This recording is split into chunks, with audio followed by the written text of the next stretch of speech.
Amis bassistes, bonjour!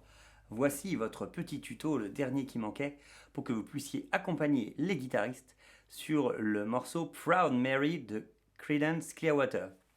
Vous avez le playback aussi pour pouvoir jouer. Alors le playback, il est environ 60% du tempo original. Et une fois que vous êtes à l'aise avec le tuto et le playback, vous pouvez vous lancer dans la version originale sans aucun problème.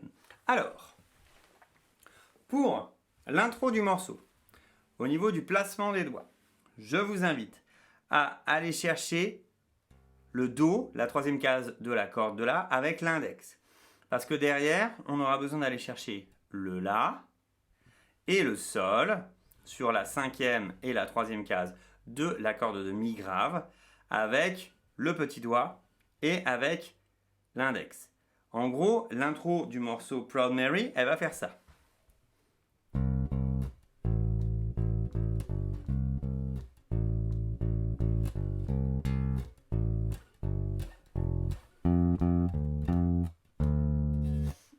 Donc là, vous voyez que je suis parti avec mon index et j'ai fait Do, Do, La, Sol. Hein, le La, je rappelle, cinquième case de la corde de Mi grave.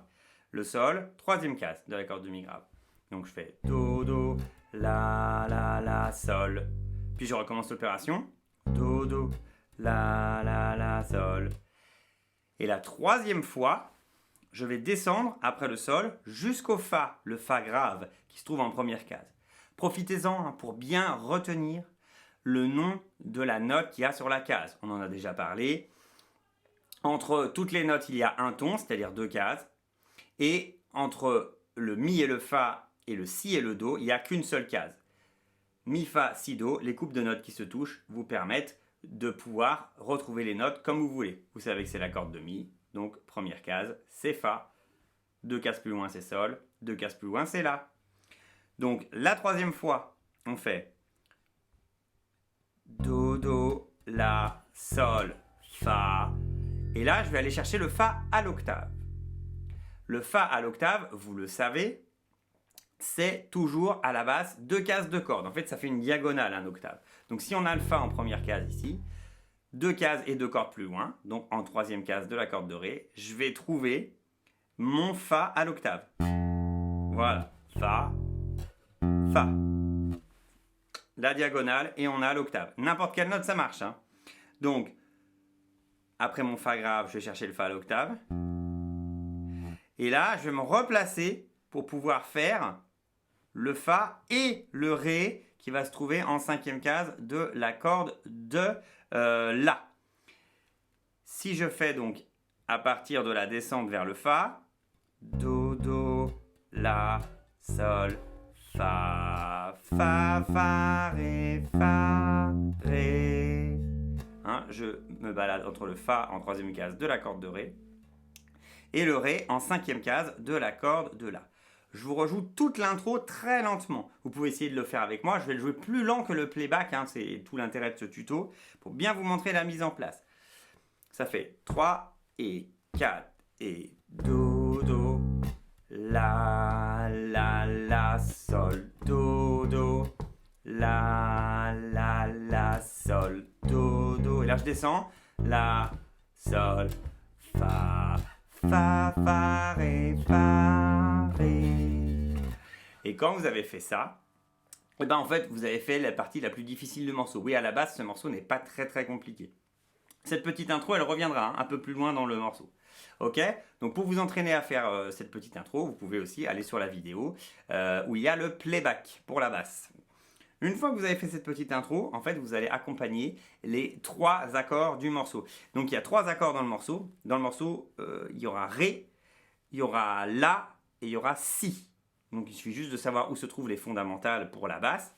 Le Ré, bah, vous pouvez toujours faire avec la corde de Ré à vide, mais moi je vous l'ai mis en cinquième case la corde de La parce qu'il sonne mieux, hein, ça sonne toujours mieux de jouer les mêmes notes sur des cordes plus épaisses. Donc c'est mieux de jouer le Ré en cinquième case de la corde de La que de le jouer en corde de Ré à vide. Ça sonne mieux, il y a moins d'harmonique aiguë, on a un son plus rond. À la basse, on est là pour ça, pour avoir du grave. Donc, sur le Ré, une fois que vous avez fait l'intro, hein, vous êtes fa, fa, ré, fa, ré. Vous allez rester 2 mesures sur le ré. Et la rythmique qu'on va faire là maintenant, après ça va être la même pour le reste du morceau. Ça va être 2 croches, silence, 3 croches d'affilée, silence. Donc.